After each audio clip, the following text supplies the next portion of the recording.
Good evening. Welcome. My name is Kimberly Blackringan. I am the director here at the Ignite Hub.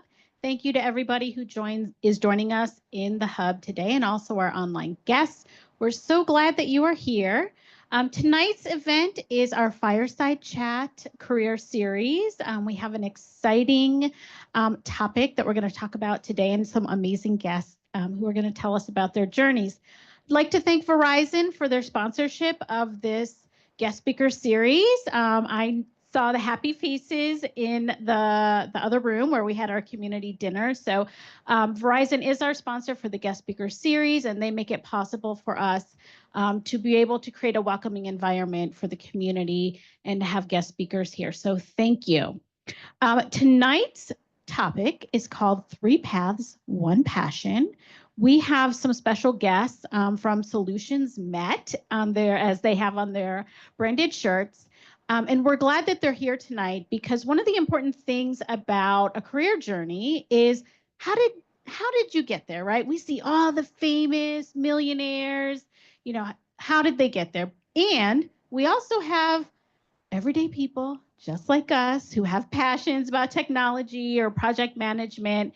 And we want to make sure that we're featuring and showcasing our everyday heroes that we have in the community because all of us here or anybody who's joining us online, we all have dreams, right? And it's important that we see people that had a similar experience or a background as ourselves so that we can be inspired to achieve our dreams.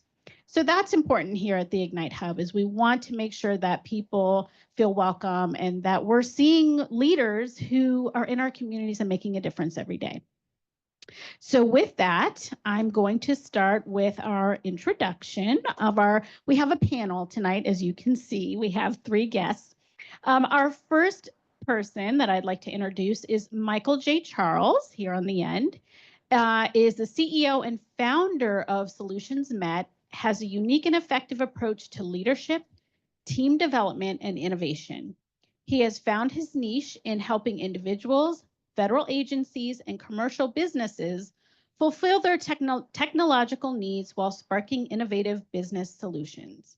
With over 20 years of experience as a software engineer and dynamic leader in the tech industry, Michael's passion for people and deep love for technology drives his expertise in navigating the intersection of people, technology, and business management. Let's welcome Michael. Next, we have Sydney Dobson. She is a dedicated business analyst with a strong background in data-driven decision-making and process optimization, with a keen eye for identifying opportunities and streamlining operations. Sydney has successfully led multiple projects that have resulted in significant cost savings and efficiency improvements. Skilled in analyzing complex data sets, developing actionable insights, and collaborating with cross-functional teams, Sydney is committed to driving business growth and enhancing organizational performance. Sydney holds a bachelor's degree in communications from East Carolina University and is proficient in various analytical tools and methodologies. Welcome, Sydney. Our third guest speaker is Kevin Dye, and he is the Chief Software Engineer at Solutions Met, bringing over 25 years of experience in software development, which involves architecting, creating, and managing all parts of a software application. From the user interface to the server and database, ensuring all components work seamlessly together. Beyond the professional realm, Kevin is deeply committed to community service, actively fostering cats year-round, and volunteering at Kid Triathlon events. With a passion for technology and a dedication to making a positive impact, Kevin combines technical expertise with a heart for giving back, driving both innovation and community engagement. Welcome, Kevin. Let's welcome him. So I'm going to turn over the mic. I'm, your moderator. You're welcome. I welcome everybody here and introduce our guest speakers, but I'm going to hand it over here to the panel. So who should I start with? Okay, Michael, I'll hand it over to you. Very much. First off, just thank you to everybody and to the Ignite Hub for having us and allowing us to be here. For myself personally, this is part of my passion. It really is. It's over the course of my career, I'll say that while I learned that I love technology, I figured out along the way that I was really passionate about the people within technology. So that is part of what Solutions Met was about. And that's what we'll have the opportunity to talk tonight. So we'll kind of self-moderate. It is intimate. We have a series of questions that we're kind of technically asking ourselves, but it's intended for you to ask as many questions as you want. We will answer them with as authentic a voice as we can. And through it, I hope you'll get an opportunity to kind of hear and understand why we're in the careers and why we work together and enjoy. Like prior to this, you heard us talking about basketball. Like we genuinely enjoy working together for a number of reasons that we'll talk about as well. So next slide. Just a little bit about Solutions Met. Like I mentioned, why the company was founded. But mostly we're about uniting people and technology. I'll really just kind of stay there. And that is really the passion and what brings us together as a company. Yes, we do a lot of cool development and activities. And if you want to talk more tech, we can. But really, this is really to talk about our career aspects and why we're at this particular intersection. So jumping into myself first, 20 plus years of IT software development. I started off actually as a user interface developer building our early websites. I'll give you I built, for example, like Al Gore's public-facing website during his campaign to give you a sense of like how far back where I started. So that was where I kind of started and got my teeth cut. And like I said, over the journey, it really just grew into areas of expertise and proficiency. And then that proficiency turned into people management and leading other teams to develop that similar level of proficiency. And then it led into leadership and people development. And that really led into the more entrepreneurial side of things. I needed a place where I could be passionate, dogged, resilient. And there are very few people like you're not going to find that always. So being able to start a company and work and pick and choose and be responsible for who you work with is a really important part of me. So when this opportunity came, I tapped fellow folks and said, hey, I have this opportunity. I would love for you to come and share with me as a part of this. So a little bit about myself. I'm local from Montgomery County. I've been living here now for 20 plus years. I went to Kennedy High School, but I graduated from Churchill. So I went to Kennedy for 3 years and graduated from Kennedy. So I know the area. My wife and I were talking, she's taken Montgomery County. I've taken classes here as well. I kind of forgot that aspect, but that's a little bit about me. Hi, everyone. My name is Sydney Dobson. I am an IT project manager. I don't have as much experience as Michael, but I've been in this field about 3 years. I'm driven by connecting with people and crossing the finish line. So as a project manager, I really enjoy seeing projects go from soup to nuts. It just brings me this, I can't even explain this excitement of just seeing a project, start and watching it finish and just us execute it to perfection. I went to East Carolina University and I am originally from Durham, North Carolina, and I currently live in Charlotte. So traveled up here today to kind of speak with you all, and yeah, I'm happy to be here. Hello, my name is Kevin Dye, and I'm a software engineer. I've been in the field for about 25 years, doing everything from the front end database to front end development. Raised in Montgomery County, I went to Springbrook and Richard Montgomery, which is really close by here. Graduated from College Park, Maryland, went to Hopkins, majored in computer science. And yeah, still in this area, but I moved down to Virginia. Sorry for the Marylanders. But had to get away from the bad driving. And yeah, I look forward to talking to you guys about what we have to bring in terms of the technology we work with and how it impacts people's lives. Next slide. Oh, sure. Question 1, how did you start your career? Okay, this is easy for me. It was actually at College Park College when I was in, I just wanted to do something in computer science because that was my major. So they had a couple intern co-op opportunities at the University of Maryland at the, I think it was the startup incubation lab that they had for startup companies. So one of the companies was doing some search engine technology back then at College Park around the early 90s. This was right when Google was coming out. There was a company that wanted to aggregate online search engines, then combine it into one. And this was to help to provide researchers like a one-stop tool to pull back search results from all of these other search engines. So I got my start there as a C++ developer and dynamic HTML UI person. So that's how I started my career. Very interesting. I don't think I knew that one. So happy to hear that. So how I started my career. So I come from a little unconventional tech route. My degree is actually in broadcast journalism. So I have my degree from the School of Communications. So I kind of started my career by just thinking to myself, I didn't want to be a journalist anymore. I didn't want to be a communications coordinator. Was just kind of bored with the field of like writing and public relations. So I was like, where else can I kind of migrate to? And I said, tech. I said, it's no brainer. Tech. I was living up here. That's what I was around. All of my friends were in tech. So what I did was I was working my job as a communications coordinator. I said, how can I kind of pivot into tech? I did some research and I got my Scrum certification. So that was my first certification that I got. Once I got my Scrum Master certification, I started kind of applying to jobs and just kind of getting the background on what a Scrum Master does, even though I wasn't doing it yet. And then once I got my Scrum Master certification, I started applying to jobs. I updated my resume. And then I got my first job as a junior business analyst with the Department of Interior, the Bureau of Indian Affairs. So there I was on the configuration management team.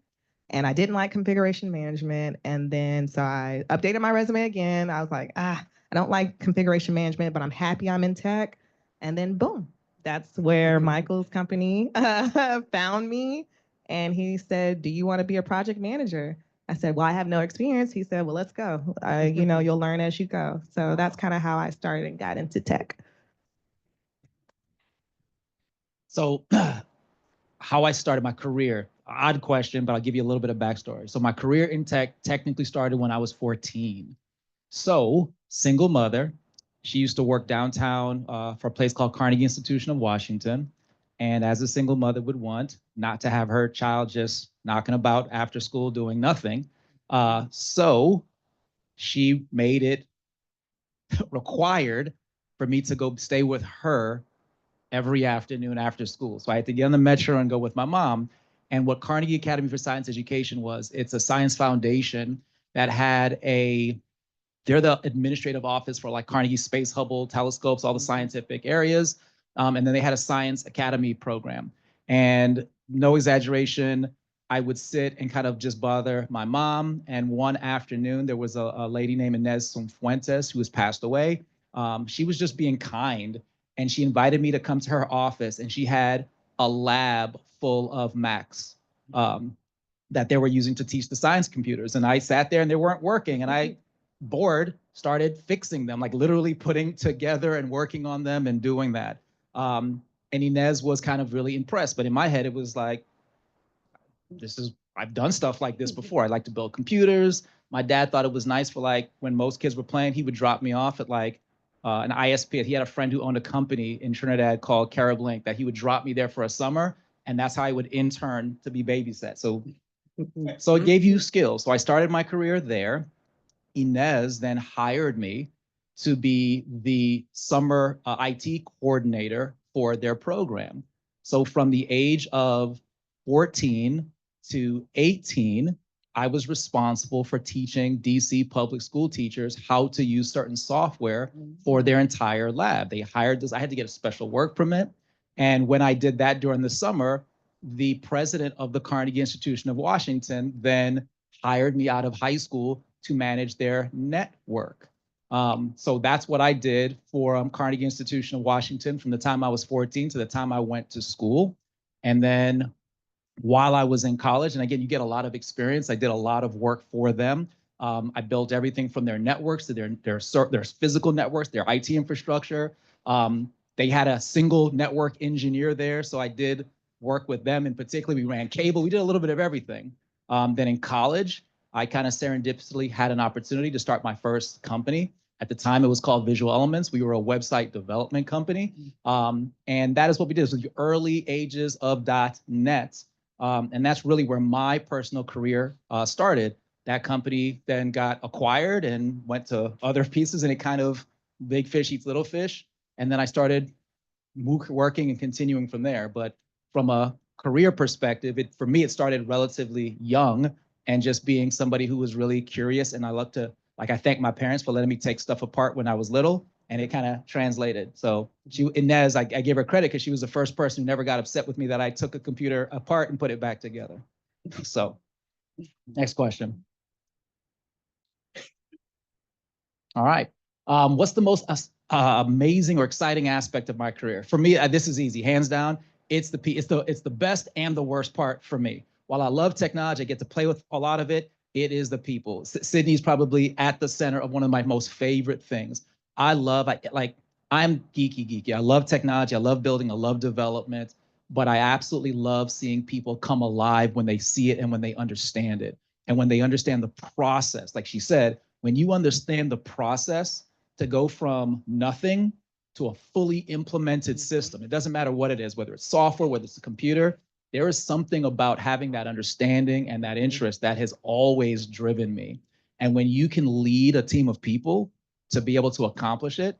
So for me, I've always been able to be successful with my single set of hands. Well, we have 23 individuals now in the company. I have the pleasure of seeing that multiplied with the individuals on my team. And that to me is the most exciting aspect. It is also the most challenging because when humans are being human, right? It's a challenge in personalities, but that is for me the most exciting aspect.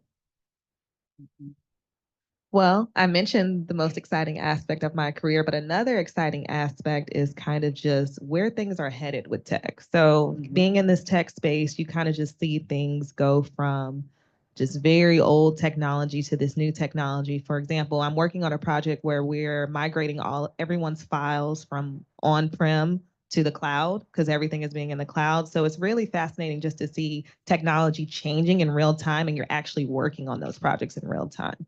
So I'd say that's the most exciting aspect of my career and working with the people. I love people.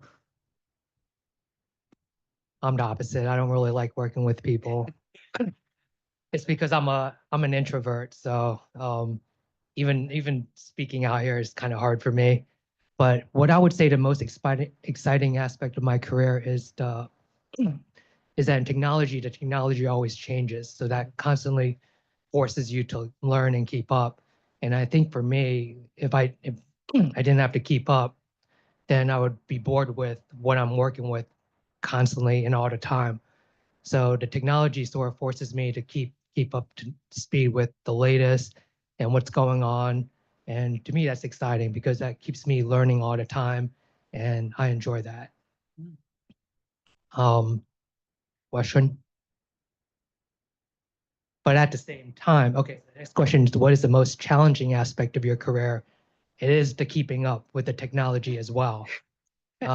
Just because if you don't keep up with it, you fall behind, and technology will just pass you by. Like you can't be complacent with the current skill set that you have.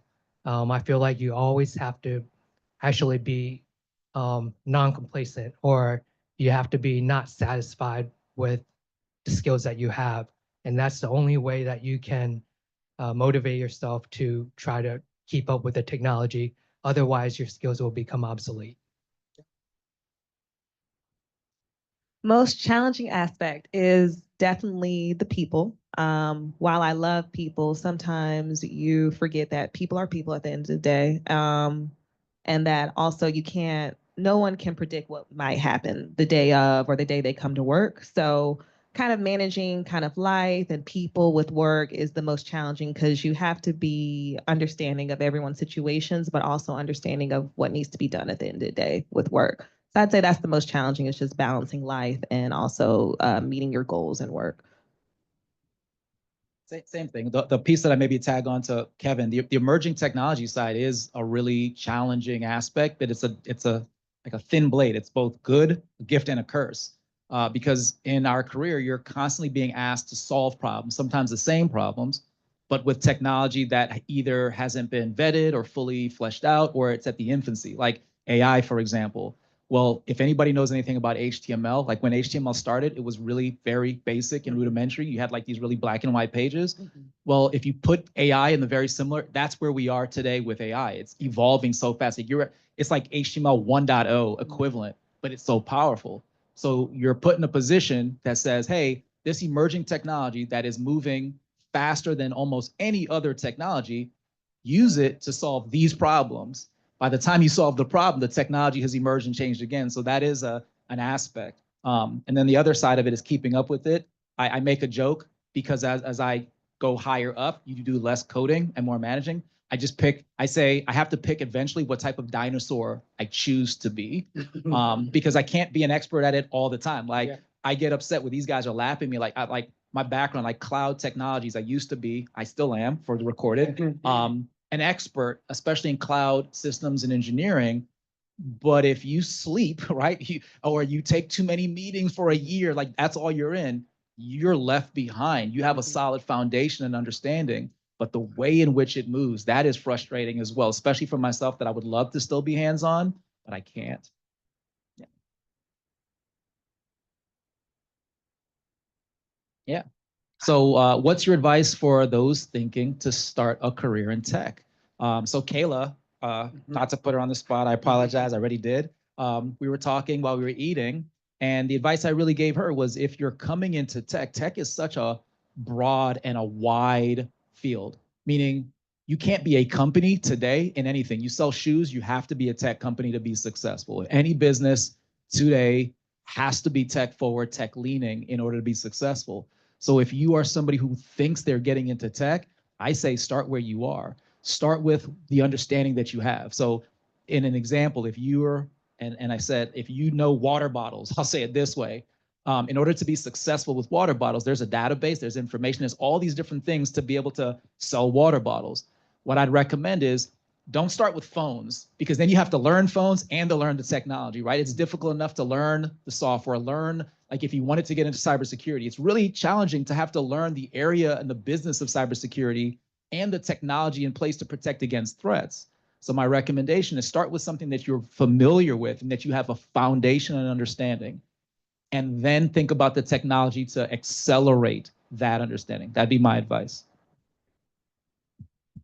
My advice would be to understand what type of person you are. So are you a people person? Are you a person like Kevin who doesn't want to talk to someone every day? Then that's how I would say you should choose what role you want to be in. So a role like mine, I'm a project manager. I'm on meetings. I talk to people all day, every day. Kevin might have, how many meetings do you have, maybe? He has 2 in comparison to my 7 to 10 a day, depending on what type of day it is. So that would be my advice. Figure out what type of person you are. And then once you figure that out, then figure out what roles match with that personality of yours. That's good advice. I think what I would say to this question would be, maybe follow your passion. Maybe not necessarily what you're good at, but what you want to do, and that will drive how you do it, because then you'll be more interested in that particular passion. So Kim mentioned in my bio that I like to foster cats with my wife. So my wife has the passion of bringing home these cats. I have the passion of shipping them out as soon as possible. So if I didn't have that passion, we would have like 1,000 cats. So I'm very passionate. So that's sort of the analogy I want to explain, is that like you have to have this passion in whatever field you go into.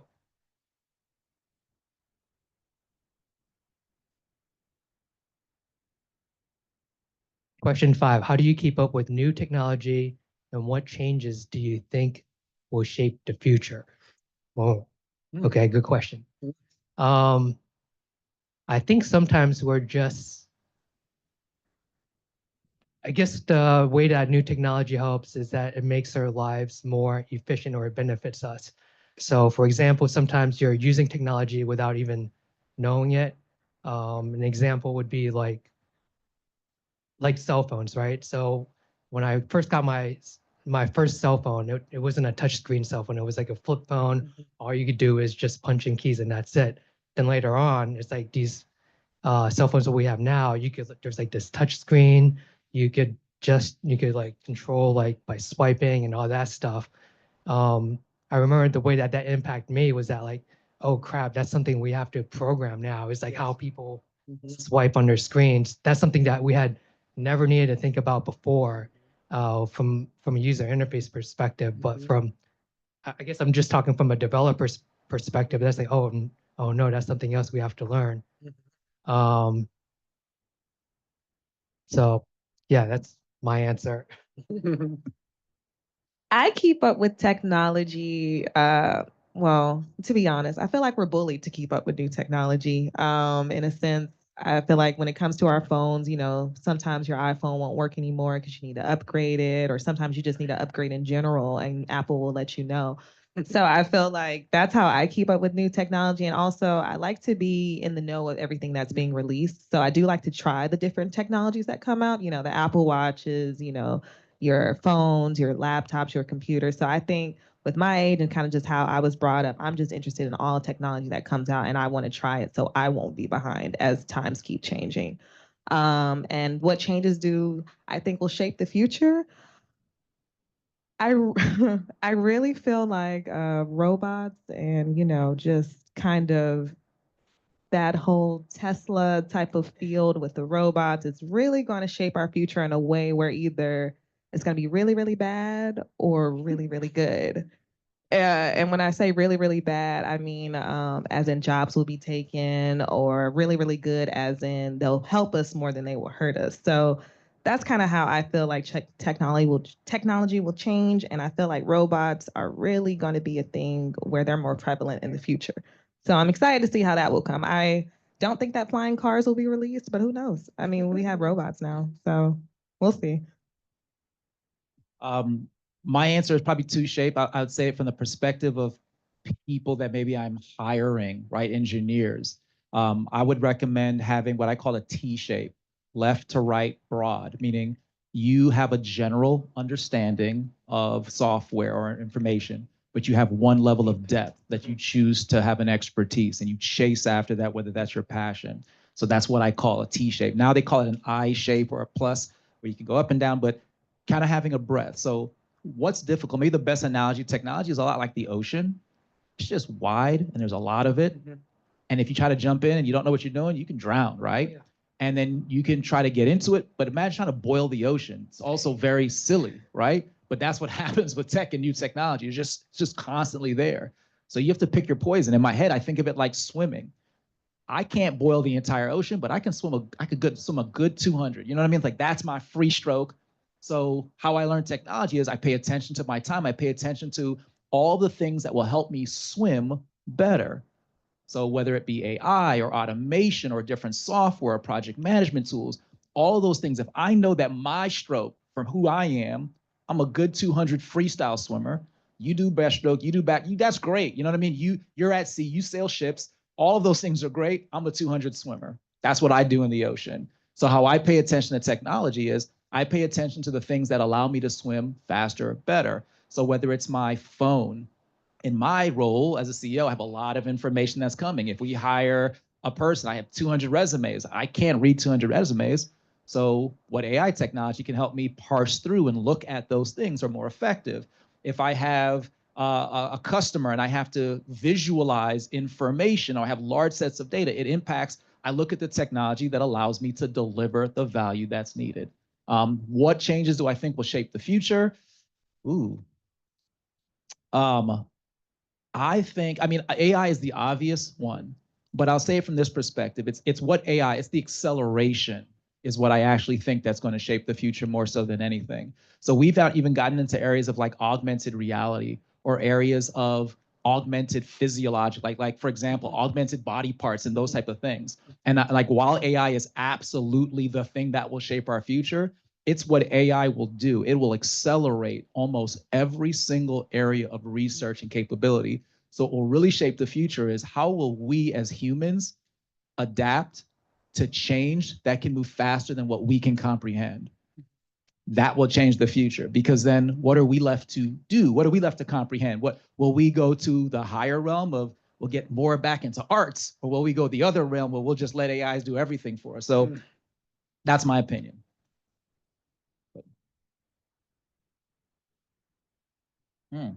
Common misperceptions about working in tech.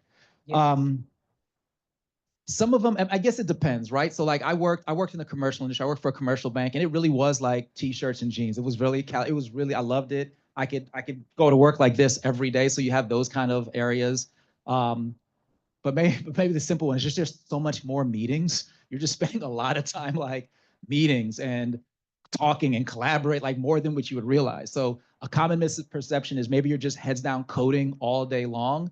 No, you in order to be successful, you're collaborating so much more, whether you are extroverted or introverted, than what you might realize when you're in tech. I can speak to specifically working in the kind of government tech world, is that people think the government is faster than what it actually is. The government is really, really slow, especially in tech. You think things are moving at a light speed, but actually it's a lot of change requests. It's a lot of just different type of layers you have to go through in government tech to even get things approved or even get things procured. So government tech is slow. And another misconception I would say about people working in tech is that I think, well, I don't know, maybe that's not a common, but you do have to have soft skills in tech. That's a big one. You agree? Yeah. Absolutely. Yeah, I think a lot of people forget that, back to my last statement, is that people are people at the end of the day. And although tech is moving at this very quick rate, is that people have other things going on in life. And it's not just about technology sometimes. You have to have soft skills in tech and understand people from different angles. Misconceptions. So I think one could be you have to know technology to be in tech, which I don't think is true. Like you can have backgrounds of almost anything. Like if in tech we need requirements gathering, project managers, scrum masters, people who do need to code, people who do hardware, all sorts of backgrounds. So you don't necessarily need like a tech background or a tech degree to get into tech. Next question.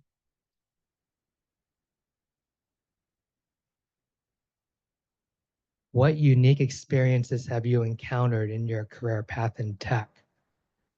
Good question. Unique experiences. Let me see. Okay, so I can go with a bunch of answers on this one, but for this, I will choose maybe it's how I guess like when there's this application I worked on and it was developed 10, 15 years ago, and it was developed. It's a web application that sat on a physical server with a physical database. And now,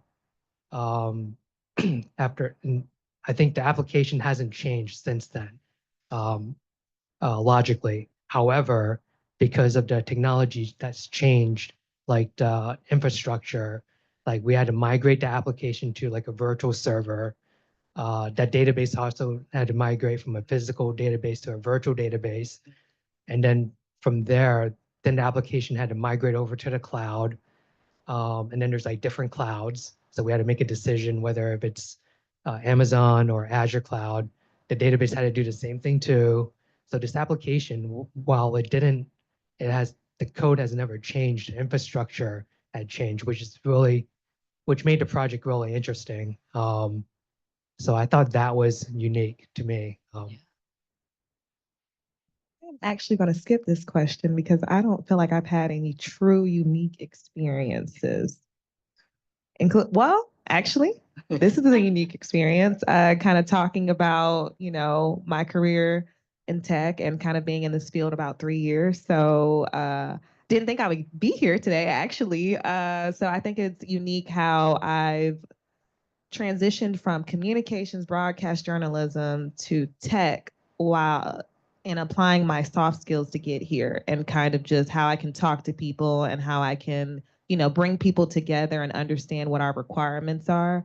So I think that just my story and how I got here is a unique experience within itself.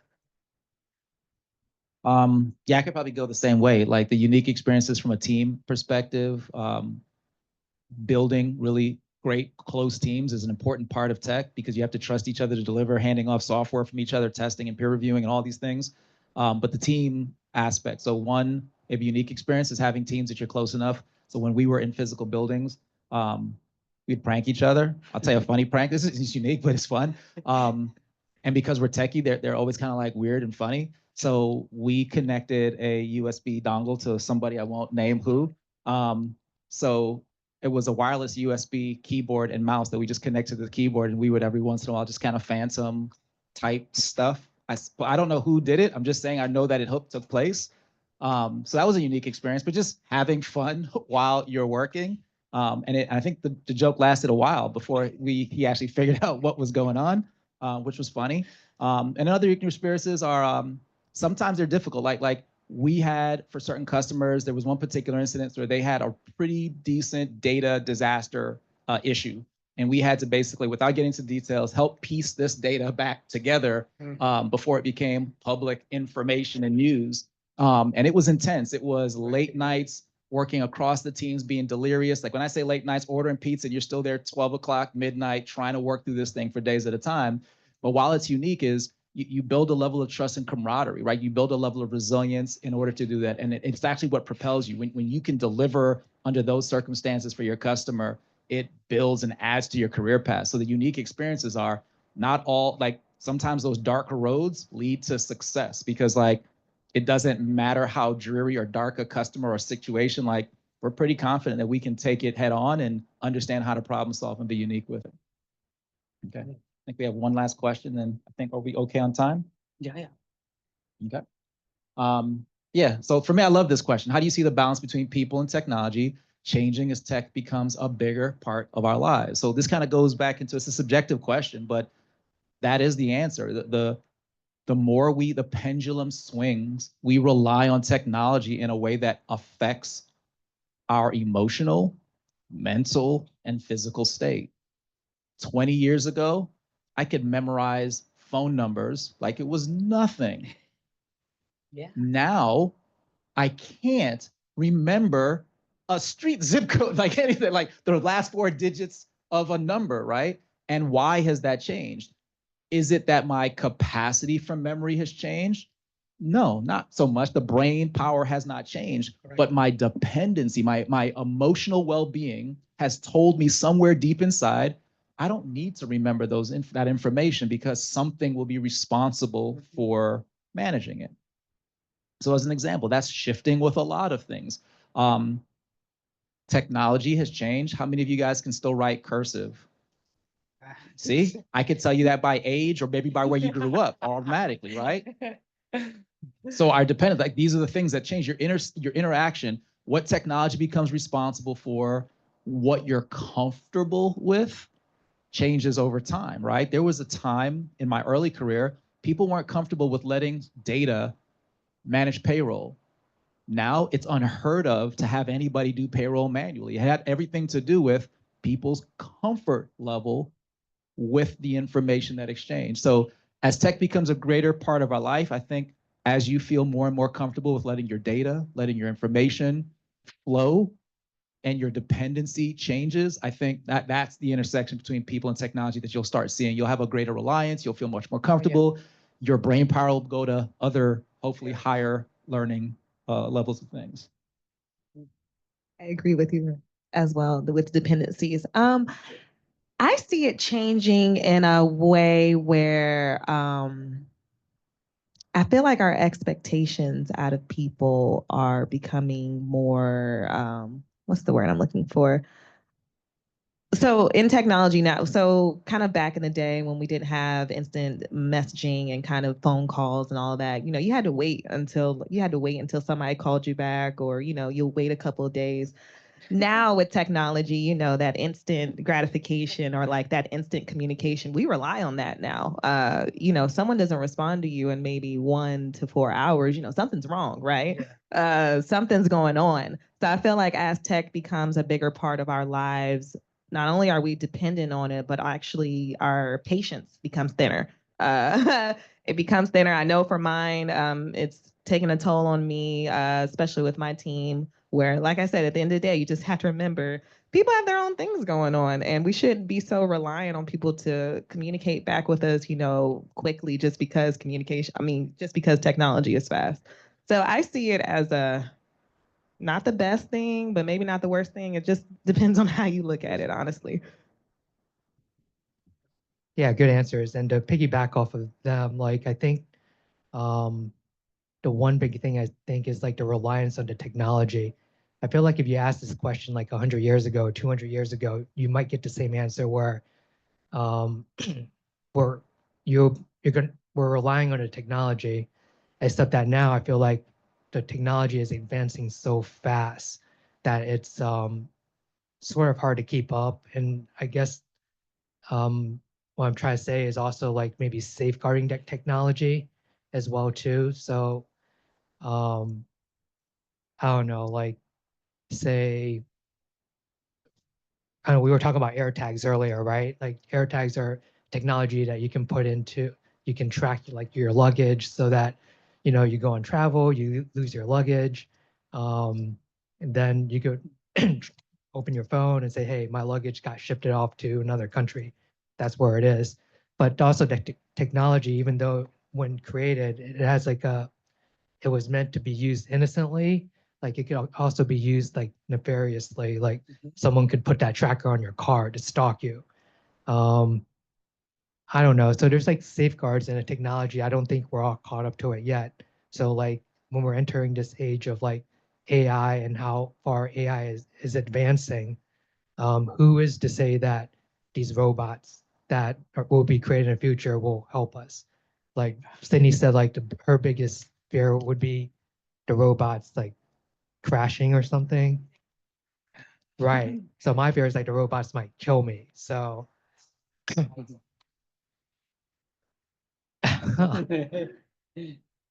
so I think yeah, the biggest part of our lives I think will be safeguarding these advancements and because they are going so fast.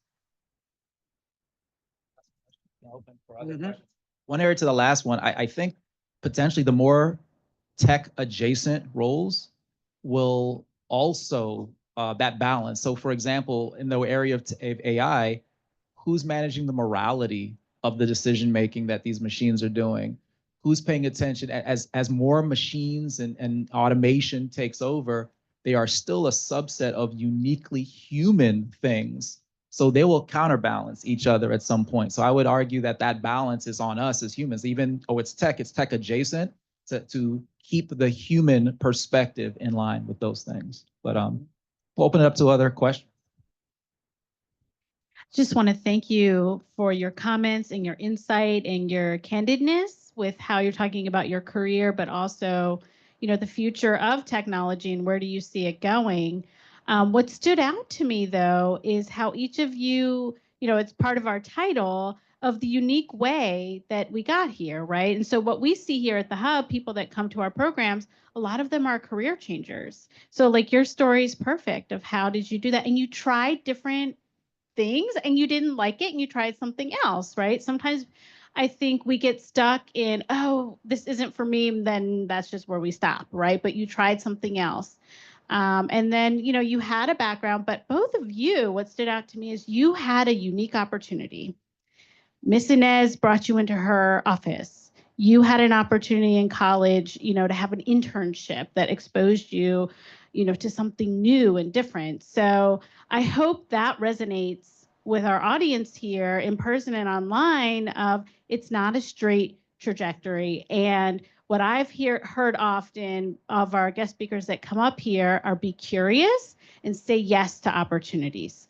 That's the common theme that I always hear from our guest speakers of put yourself out there, try something new. It's okay if you don't like it. Now you know you don't like it. Okay.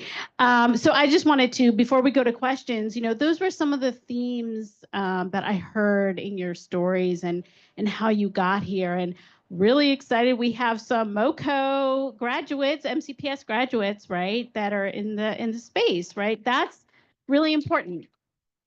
So with that, I'm going to transition to Q&A. Eduardo, are you here because you're going to run the mic, or you want me to do it? Okay. If you are online, put your questions in the chat. I have the iPad right here. I can read it. If you're here in the hub, Eduardo's going to run the mic back and forth. Hi, if I remember right, you have 23 employees, right? Okay, so your clients are the government agencies, commercial companies?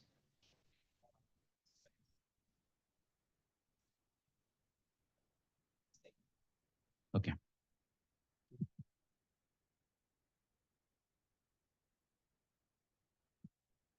Hello, I loved your answer that we don't lack the capacity, but we just become overly dependent on phone and everything. Likewise, like AI is growing like faster than ever. So I feel like more and more people are becoming overly dependent on ChatGPT. And what do you think? Like, what are your thoughts on people who became overly dependent on ChatGPT navigating their career through tech? Good question. Yeah. Maybe to use an analogy, if it'd be the equivalent of somebody building a bridge using ChatGPT. They might have a bridge, but they don't have any foundation or understanding of what the foundation of that bridge can or can't do. So ChatGPT, in my opinion, is if you know how to build a bridge, it's really great because it'll help you build it faster. But if you have no idea how to build a bridge and you just use what ChatGPT is telling you, good luck. Like, it's going to be very problematic. That bridge will not be stable by any means because what ChatGPT did, and again, ChatGPT is generative AI. It is basically taking the sum of what it believes human understanding is, and I don't want to use the word regurgitating because that's not necessarily right, but it's basically summarizing it and giving it back to you. But if you think about what is human understanding, the human part of understanding is the flawed part of understanding. So what ChatGPT is natively doing is it's spitting back out something to you that is flawed in and of itself.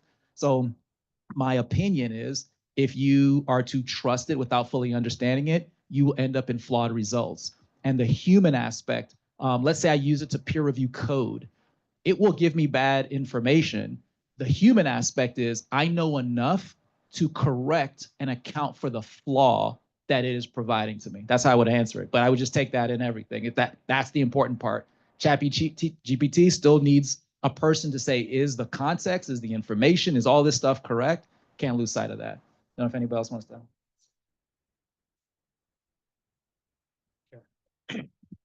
I would also say with ChatGPT is like the results that you get, I don't quite know how the algorithm works in terms of like the biases it might have. And also like, I mean, I won't lie, I use it all the time in terms of coding and stuff. And it's for me, it's a lot more helpful than using Google to do some coding or to look up best practices. But in terms of reliance on it, I think it's dangerous if you don't know what you're looking for to 100% rely on it. Like you could take it and learn from it, but if you're just taking it as a substitute to like go into a classroom or taking courses, I think that could be dangerous and it could really mislead you because it could lead you down the wrong path in some of the. Just one thing to add, maybe the other aspect to think of it, the one part that maybe none of us, maybe Kevin and I in particular, for the amount of years, well, one thing we never spoke about is the amount of failure that we've had to encounter along the way and how that failure we've had to learn. And it's being candid, like especially in the field of software development. And I'm not speaking for Kevin, but it's for the number of times you hit a wrong line of code and you have to hit it wrong, right, to understand it. If ChatGPT would just tell you what it is, like let's say it was perfect, you don't learn it, like you don't really understand it. So what happens is when the same problem comes again, something as simple as a try catch loop, make the most basic things, you have a foundation because it bit me once, You now have a physical understanding that's baked into your brain. So no matter what new technology comes, and that's the advantage that I think I have, it doesn't really matter what language changes because I understand how to code, period. It's just linguistics at that point. I have that solid on foundation. ChatGPT will just skip all of that.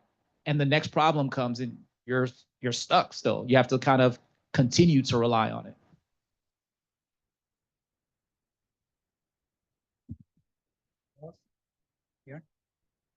I do have a question, a follow-up question on AI. I loved your comparison when you compared the current state of AI, which in reality, we don't really have AI. We have machine learning at this point with, for the ones of us of certain vintage and can remember HTML 1.0 and remember frames and all that mess, and then how limited it was that they actually had to invent JavaScript to enhance it. So with that in mind, so I think that a lot of people is so new to this AI that they don't really understand what it can potentially do. So using that analogy that you just used, you know, chat AI right now is at the level of HTML 1.0. And again, I'm not, I think that I just want your opinion on what do you think AI 4.0 will look like? That's a solid. So it's an exponential question, right? So no matter what, it's going to fold in and fold in and fold in on itself. But to your point, you make a really good analogy. Like what generative AI is really is just machine learning. It's machines getting to a point where they have enough information to kind of make some predictive analysis and information. But what's going to happen is, my opinion, it's going to change industry, period. So and without getting too philosophical, are you guys familiar with like how industries have come over years? Like there was a point in time where there was like the Industrial Revolution, like where iron and feel like, and America was like great because of it, and it created jobs that had never existed before, steel workers and all these different things. And then you had the internet age, and it created and birthed out fields that were never heard of and never even existed before. Well, now that's what I think is going to happen. It's going to then create and birth fields and technologies and industries and roles that have never existed before, because it's going to create new opportunities and new challenges that have to live. Great example, right? HTML came out. There was no way to do programmatic language, so it came out with JavaScript. And I used to be a JavaScript ninja, by the way. But that's where I think will happen. So it's hard to predict. But the thing that I absolutely know, if I just look at the patterns of how society has been, and I realize that we are at the age where we're about due, the part that's exponential is the machine aspect of the machine learning aspect will make that curve almost be like straight vertical. Every other, how do you call it, phase, humans were kind of like ready for it. Like it was like, exactly, it was like a steady state, and we were prepared and we could learn the technology. What's about to happen is just going to go straight vertical. So what will potentially happen? I don't know. At the best, we offload all of it, right, to machines, and we trust it completely. And we have a society that we never need cars, like, and you never need to think about it. It just knows that when I'm ready to leave, there's something to pick me up and it takes me there, and I never think about it. The idea of driving becomes, you know, not even extinct. I'm not even a thought irrelevant, because at the best of it, it knows my needs before I know I need them. At the best of it.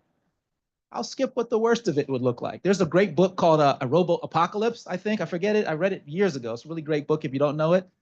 Maybe that's the worst of it. I don't know. But it's a fun thought exercise, a fun thought experiment, but I would say inside probably the next 10 years, it will be 200 years worth of evolution, in my opinion. Yeah. Thank you. So, and I love to continue with the analogy. And I love what you said, you know, pre-industrial revolution, people were really relying on horse and buggy. And then the steam engine came along and, you know, it was such a paradigm, it was such a change. So continuing that analogy, if we are right now in the cart and buggy, how do we prepare for the steam engine? And with that question, what I mean is like, I don't want to scare people with AI. I want them to be ready for what's coming. So how do you prepare from where we are right now to what's coming? And like you said, I agree with you. I think that in 5, 10 years, this thing is just going to be so prevalent. So thanks. I guess so. How do you prepare for it? I guess you just have to immerse yourself in it, right? Like, if it's going to happen, like you see the benefits of it. So you just have to learn, get to use it, how to use it best to how it works best for you. Um, I don't know. It's I'm still skeptical about using AI. Just because yeah, I don't know. I might be just old school. That's why. Um, but I definitely do see the benefits of it. And as someone who under, has Chat GPT but doesn't use it that much, I think the real question is, what are we going to do for the new generation that comes in, right? Because we're in that generation where we were here before AI, we're kind of seeing it now. How are we going to prepare the new generation? And I think that is the scariest question out of all of it. And I would say, I guess, just to kind of give my thoughts on what we should do is, if you can't beat them, join them, right? So I think that educating the youth on what AI is and what you should use it for, what you shouldn't use it for. And I think, there should be AI class, like elementary school now. We took away the cursive. Now we're implementing all of these tech courses. That should be a main course going forward to educate our youth on the how to use it properly and how it shouldn't, how it shouldn't be used as well. I would say one, and you said it's about being curious. You absolutely have to be curious. You have to try to find a problem that you kind of understand how to solve, and then try to use it to solve the same problem. So you kind of get an understanding of the boundaries of how it's helping you. Like, what is it actually doing? And I say that do it by something you know first, and then slowly work your way up. And then the other thing is try to break it. I mean, that's my methodology, but try to break it. Try to do something like try to really understand where it falls down on its side, because that's how you'll prepare for it. You will be surprised. Like, and somebody said like everybody assumes every idea has already been thought of, but if you're trying to break it and you find the thing that it doesn't do for you, but you find out, hey, there's a million other people it doesn't do the thing for, you might have the next $1 million idea, right?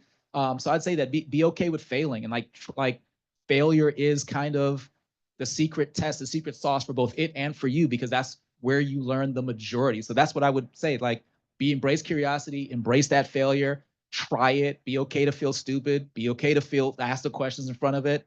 That's where I would say to start and being prepared for it. So yeah, fail fast. I was gonna say that. Yeah, my only advice, especially in the tech, if you're gonna the candid answer is you are supposed to fail. You're just supposed to fail as fast as possible. It makes no sense if you're going to fail and take days. Fail in minutes. Fail as fast as you can. Don't wait a month and realize that you failed. Fail right now. And I say that even for people aspiring to go into tech, don't elongate it over a 6-month journey. And then at the end of it, that's a lot of time and investment, right? Do what you need to do. Jump in feet first, fail as fast as you can, and do what's next. We have a question from one of our guests online, Yvonne. Hello, you guys frequently talked about needing to keep up with new technology. How do you and your team approach problems surrounding new technology for the first time? So I think the easy thing is just to see what resources are there for this new technology in terms of taking courses or finding speakers or chats to learn about the new topic. There's also online courses available to learn about the new particular technology that's out there that you're willing to learn. That's definitely a good place to start. The online course is a good place to start. Also, I know in my team, we read a lot of KB articles, a lot of articles, any type of documentation around the new technology. We read it in and out just to kind of learn the ins and outs. And also we do hands-on with the new technology. So we play around with it. We like to, in our testing, we kind of break it, a little bit.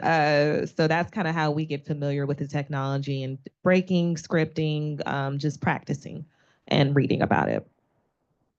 Yeah, so slightly different, same answer, but slightly different perspective. So as a company, we have a couple of platforms that we have internally, like Fireside is one that we have that people can go in and learn and understand.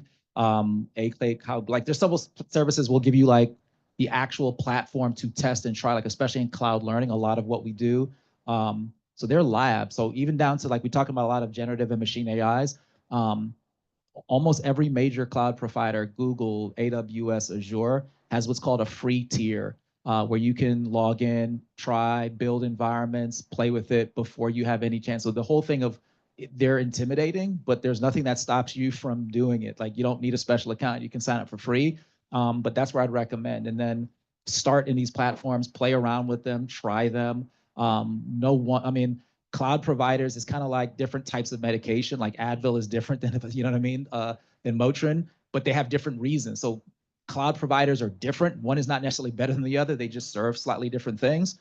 But try them all, right? Play with them, see which ones you don't like. Some are more user-friendly than others, right? So that would be where I would recommend is my approach is a very hands-on approach. I have a hard time learning anything unless I try to pick it up, log in, play with it, turn it upside down. Like I said, try to break it. So that would be to Yvonne, I think, would be start with a hands-on opportunity, dig in, and then find like online training, you know what I mean? And then kind of pair it that way would be my. One more thing to follow up on that, also like maybe look into getting certifications as well too into the technology that you're interested in. Just because when you get the certification, especially for employers, they see that you did get a certificate in something, and also like when you talk to other people with the same certification, you guys are sort of speaking the same language because you guys would have taken the same tests. Just going to make a plug here for Montgomery College's Institute of Technology. If you're looking for a certification, Montgomery College does offer certifications and programs. If you're curious and want to learn more, that's an opportunity here at Montgomery College. Anyone else? Any questions? Nope. Okay. Okay, so any final thoughts you want to share before we close out?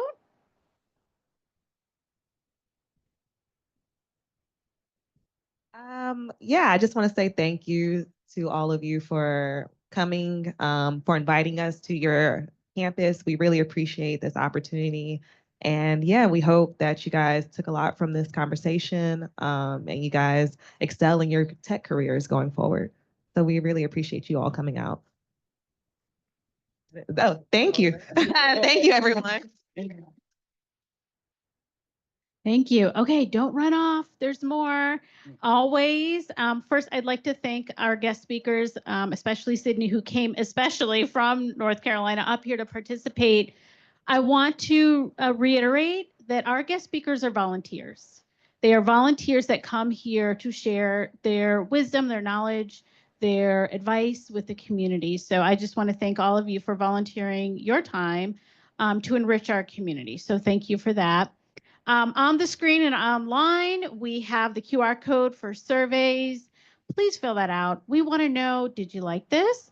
Would you like to hear more? Are there other topics that you want to hear about? So please take a few minutes to fill that out. We do share our survey results with our guest speakers because we're a learning institution and we want to help, continuous improvement.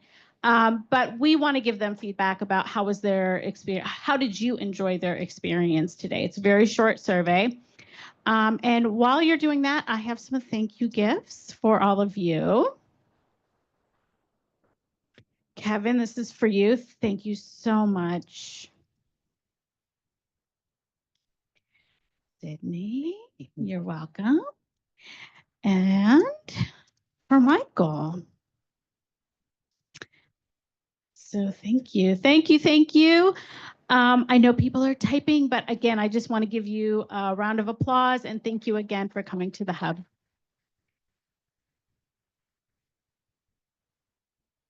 Last comment. This is November, as we know. We have just a few more opportunities that are coming up at the Hub.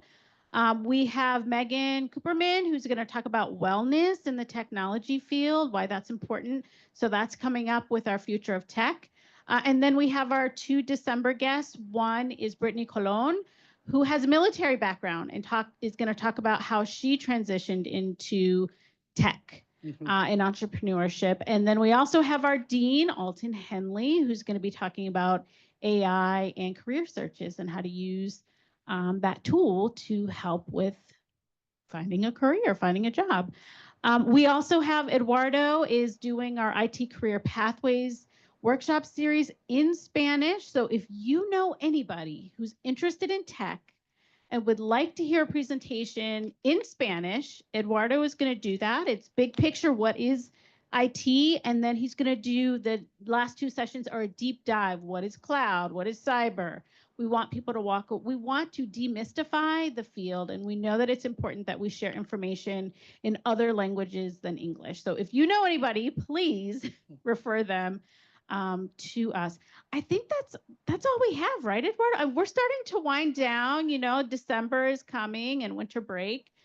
So if you haven't done so already, please join our newsletter and follow us on LinkedIn. We have a LinkedIn page now, so we're able to provide a little bit more timely information than our newsletter. So with that, I will thank all of you for coming out tonight in person or online. You have a choice about where you spend your time, and you chose to be here tonight. So thank you.